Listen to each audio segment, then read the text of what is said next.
Good morning guys. आज है Saturday, दिन है शनिवार, नवंबर 2025 और 29 तारीख की आज डेट है। देखो दोस्तों, आज जो मैं रील बनाने वाला हूँ वो नींद के ऊपर है। नींद एक ऐसी समस्या है या नींद एक ऐसी हमारी जीवन शैली का हिस्सा है जो सबसे कहीं ना कहीं कनेक्टेड है। रोज कुछ ना कुछ, किसी को ज़्यादा नींद आती है, किसी को कम नींद आती है। और मैं भी जब अपने पेशेंट से मिलता हूँ तो एक सवाल ये ज़रूर पूछता हूँ कि भाई साहब, आपको नींद आ रही है, कैसी आ रही है, क्या आपको भूख लगती है वगैरह। ये एक इसेंशियल स्क्रीनिंग का एक सवाल है, मैं लोगों से पूछता ही हूँ। क्यों पूछता हूँ उसके बारे में बात करेंगे। और अभी विंटर का मौसम है तो नेचुरली इस मौसम में नींद ज़्यादा ही आती है, तो वो नेचुरल है। तो नींद बहुत ही आसान, अगर इसको तरीके से समझेंगे तो you should be observing the animals. अगर आपके घर में एनिमल हो या आप ऐसे भी जनरल नॉलेज के लिए कैटल्स वगैरह के बारे में जानते हैं तो आप देखोगे कि वो उनकी दिनचर्या क्या होती है। तो we should be getting inspiration from them, क्योंकि उनकी जो साइकिल होती है, फूड साइकिल होती है, लाइफ साइकिल होती है, वो परफेक्ट होती है। उनके में कोई इन्फ्लुएंस वाले फैक्टर्स ना के बराबर होते हैं। तो मेरे कहने का ये मतलब है कि नींद बहुत जरूरी है। और मेरी प्रैक्टिस में जो मैं अपने पेशेंट्स को बताता हूँ वो ये बताता हूँ कि नींद आपको पूरी मिलनी चाहिए। पूरी का मतलब है कि अगर आप 8 घंटे, 8 घंटे, 9 घंटे, फॉर दैट मैटर 10 आवर्स तक भी अगर आप सोते हैं तो आप बिल्कुल हेल्दी हैं। You are absolutely healthy. और कम से कम जो है वो 4 घंटे माना गया है कि अगर आपकी डीप स्लीप है, REM स्लीप है, तो आप 4 घंटे अडेक्वेट होते हैं काफी।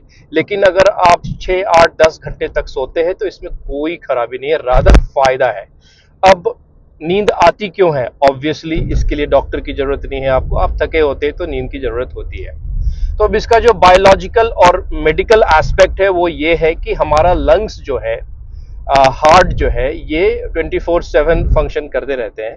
तो जब हम काम ज़्यादा करते हैं तो हमारे हार्ट और लंग, ये दोनों ऐसे ऑर्गन है, एंड ब्रेन ऑफ कोर्स, कि ओवर टाइम करते हैं। ये ज़्यादा काम करते हैं ताकि आप काम पर लगे रहें, एक्टिव रहें। तो इस वजह से ज्यादा काम करने के चक्कर में बॉडी का एक कंपनसेटरी मैकेनिज्म होता है। और उस मैकेनिज्म में क्या होता है कि जैसे लंग्स हैं, फेफड़े हैं, वो सांस ज्यादा लेते हैं। जो नॉर्मल सांस होती है वो 1 मिनट में 16 बार से लेके 18-20 बार तक नॉर्मल माना जाता है। ऑन दी एवरेज 12-12 तक भी ओके है। 16 से 20 यूजुअली आता है लोगों का, जो हेल्दी लोग हैं। और हार्ट बीट भी वैसे ही 60-70 जो है वो नॉर्मल। लेकिन दिन में जब आप कोई काम कर रहे होते हैं, चाहे फिजिकल स्ट्रेस वाला काम हो या मेंटल स्ट्रेस वाला काम हो, तो ये कंपनसेट करते हैं, अपने एवरेज स्पीड को कंपनसेट करने के लिए प्लस माइनस करते हैं। फॉर एग्जांपल, आपको ज्यादा सांस जो है 1 मिनट में 18-20 की जगह 22-25-26-30 तक सांस लेते हैं। और हार्ट जो है वो 100-120 पर मिनट तक बीट करता है। ये बॉडी का कंपनसेटरी मैकेनिज्म है। इसलिए मैंने कहा जानवरों से आप इंस्पिरेशन लो। जानवरों में ऐसा नहीं है, they hardly have any job to do, things to lift and all. तो उनका जो है वो बराबर रहता है, सांस बराबर रहती है, हार्ट भी बराबर रहती है। And they rest a lot, if you notice. Eat and sleep, eat and sleep, eat and rest. That's what they do. But ideally, we were all supposed to do that way. Ideally, we were all supposed to live that way. Ironically, fortunately, unfortunately, we are living in a civilized world जिसमें कि हम एक दौड़ भाग में लगे रहते हैं, पता नहीं क्यों। एनी हाउ, वो एक अलग टॉपिक हो जाएगा, उसके बारे में कभी और बातें करेंगे। तो नींद जो है आप लीजिए, नींद बहुत जरूरी है। अगर आप खुद भी नोटिस करो कि जब आप सो के उठते हो, अपने चेहरे को आईने में देखो तो थोड़ा फ्रेश लगता है। So wouldn't you want to feel fresh all the time? Wouldn't you want to feel energetic all the time? Essentially yes. So इसलिए मैं कह रहा हूं कि नींद बहुत जरूरी है। आप अपनी नींद को प्रायोरिटी कीजिए, बहुत इंपॉर्टेंट है। नींद क्यों नहीं आएंगे आपको? पहला तो वर्कलोड होता है, आपके काम होता है, सोशल प्रेशर होता है। और अब ये अनफॉर्चुनेटली आज का जो सोशल स्ट्रक्चर है, कल्चर है, वो टॉक्सिक है। ये मेरा ओपिनियन है, मैं गलत भी हो सकता हूँ, लेकिन मुझे लगता है कि हम एक टॉक्सिक कल्चर में रहते हैं। 8 बजे उठना है, नहीं उठा तो जबरदस्ती उठाना है, ऑफिस जाना है, स्कूल जाना है, ये करना है, वो करना है। You have too much to do in your life, you have too much to do in your 24 hours, जिसकी वजह से जो है ये एक टॉक्सिक कल्चर को, एनी हाउ, बट ये नॉर्मल है। ये टॉक्सिसिटी है और आपके शरीर को कहीं ना कहीं इसके लिए आपको भुगतना पड़ता है। तो आपको बॉडी आपकी कंपनसेट करती है, और अगर नहीं कर पाती है तो आपको फिर नींद आती है, और अगर आप नींद नहीं ले पाते हो तो क्या होगा, आपको एंग्जाइटी होगी, आपको नर्वसनेस होगा, आपको डिप्रेशन होगा, और ये बीमारियों तक भी ये बातें पहुंच सकती है। ये बातें इतनी सीरियस हो सकती है। एक मिनट, ये ब्रेकर 3-4 एक साथ आते हैं। 2 3 4 ओके। तो देखो दोस्तों, नींद के लिए आपको बहुत ज्यादा घबराने की जरूरत नहीं है। ऐसा नहीं है कि अगर आपको नींद नहीं आ रही है तो फटाक से आपने फिजिशियन का कॉल, मेरा नंबर घुमाया, किसी और डॉक्टर को घुमाया और आपने कहा कि भैया अब दवाई कुछ दे दो, इसकी नींद नहीं आ रही। आप देखो नींद क्यों नहीं आ रही है, उस पर काम करो। अगर आप रूट कॉज से अगर इसको ट्रीट करना चाहते हो तो उस पर काम करो। ये तो सबसे कॉमन है, सबसे मेजर इश्यू यही है आपके नींद नहीं आने का। अब इसके बाद जाते हैं हम टेक्निकल एस्पेक्ट पे कि कई बार क्या होता है कि जो ऑलरेडी मेजर डिप्रेशन या पोस्ट ट्रॉमा वाले पीटीएसडी होते हैं, या कोई डायग्नोज्ड डिप्रेशन या एडीएचडी के पेशेंट है, तो उनकी जो ब्रेन की न्यूरल एक्टिविटी है, न्यूरल एक्टिविटी अननेसेसरीली का ना स्पाइक करती है। अगर न्यूरल एक्टिविटी अननेसेसरी का स्पाइक करेगी तो आपको नींद नहीं आएगी। उसके लिए आपको साइकेट्रिस्ट को दिखाना चाहिए, न्यूरोलॉजिस्ट को दिखाना चाहिए, और ईईजी जैसी आज के डेट में स्लीप स्टडी और ईईजी जैसी टेक्निक्स है, इसका आप स्टडी करके आपको बता सकते हैं क्या कर सकते हैं। अदरवाइज आपके अगर कोई ऑर्गन का फेलियर हो रहा है, ऑर्गन ढंग से काम नहीं कर रहा है, तो आपको नींद की समस्या हो सकती है। बट मेजरली तो आपका इसमें साइकियाट्रिक पॉइंट ऑफ व्यू से ही नींद नहीं आती है।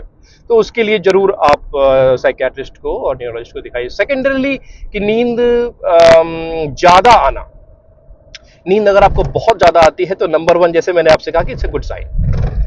सोना अच्छी चीज है, बाय द वे। अरे breaker, okay, by the way, जो स्लीप है वो हमारी लाइफ का one of the greatest source of pleasure है। जब मैं प्लेजर की बात करता हूं, और मेरे जितने ऑडियंस है वो सारे एडल्ट्स हैं, तो वो समझेंगे कि प्लेजर, लाइफ में प्लेजर जो है वो 2 या 3 सोर्सेस से ही आता है, जिसमें सबसे पहला प्लेजर जो है, जो बचपन से ही आता है, वो है आपका स्लीप। दूसरा प्लेजर है सेक्स, जो आप as a couple you live that way. और तीसरा जो प्लेजर आता है वो सेटिस्फैक्शन से आता है कि आप लाइफ में कितने सेटिस्फाइड है, उतने हैप्पी रहेंगे। तो sleep, just so you know, कि एक one of the greatest source of pleasure है, और ये फ्रीली अवेलेबल है, इजीली अवेलेबल है, तो go for it. Sleep is good. और अब इसके साथ साथ किसी को बहुत थकान सी रहती है, हमेशा नींद भी बहुत आती है, थकान भी बहुत आती है, तो तब हम कह सकते हैं कि आप ना हाइपरसोम्निया आपको हो रहा है, आप ज्यादा, इसके लिए फिर से साइकियाट्रिस्ट को आपको दिखाना है। और बॉडी ऐसा क्या है कि बार बार बॉडी थक जा रही है, बेवजह के थक जा रही है, हो सकता है कोई ऑर्गन ज्यादा काम कर रहा हो जिसकी वजह से आपको थकान महसूस होती है और नींद आती है। और कई लोगों को जो OSA होती है, ऑब्स्ट्रक्टिव स्लीप एपनिया होती है, या ओबेसिटी की वजह से उनको स्लीप की इंस्ट्रूमेंट, वो क्या बोलते हैं, सीपैप वगैरह लगाना पड़ता है, तो वो सब एक क्लिनिकल अटेंशन मांगता है। उसके लिए आप जो है रेस्पिरेटरी मेडिसिन में बात कर सकते हैं और उनसे दिखा सकते हैं अगर इस तरह की बात हो तो। बट ऑन दी होल आपका sleep is a good thing. अगर आपको ज्यादा नींद आती है तो यूर फाइन। और स्लीप हो गया, स्लीप के साथ जो है प्लेजर हो गया, प्लेजर के साथ जो है, अब हम जनरल फिजिशियंस को आप लोग इतना ऑब्लाइज मत किया करो कि डॉक्टर एक जो है नींद वाली जो दवा है वो लिख दो, 0.25 mg की ही लिख दो वगैरह वगैरह। तो कोशिश करनी चाहिए कि इसकी डिपेंडेंसी ना बने, आप रूट कॉज पे काम करेंगे। हाउएवर एल्डरली में रूटीनली कई बार हम प्रेस्क्राइब करते हैं नींद की गोली, वो इसेंशियली आपका ब्लड प्रेशर और एंग्जाइटी को भी कंट्रोल करती है, तो इस वजह से हम करते हैं। माइल्ड डोज में वी कैन राइट, लेकिन हम ज्यादा नहीं लिख सकते। अगर आपको ज्यादा लिखवानी हो तो आप साइकियाट्रिस्ट को ही संपर्क करें। जनरल फिजिशियन आपको SOS पर एक पत्ता लिख सकता है, और उससे ज्यादा जो है आप साइकियाट्रिस्ट को एक बारी कंसल्ट करके तभी हमें ऑब्लाइज करें लिखने के लिए। तो दोस्तों, नींद बहुत जरूरी है, विंटर का महीना है, तो मैंने कहा आप लोगों को बता दूं। और आज दिन ठीक है, ट्रैफिक भी ठीक ठाक है, और तो मैंने कहा कि रील जब बनाना शुरू कर ही चुके हैं तो कंटिन्यू करते हैं। फिर मिलेंगे आपसे दूसरे रील में, तब तक के लिए I hope you enjoy your weekend. मैं भी कहीं ना कहीं जाऊंगा, इधर उधर कुछ काम होते हैं तो वो काम करूंगा, और फिर आपसे मिलता हूँ। Have a great day guys.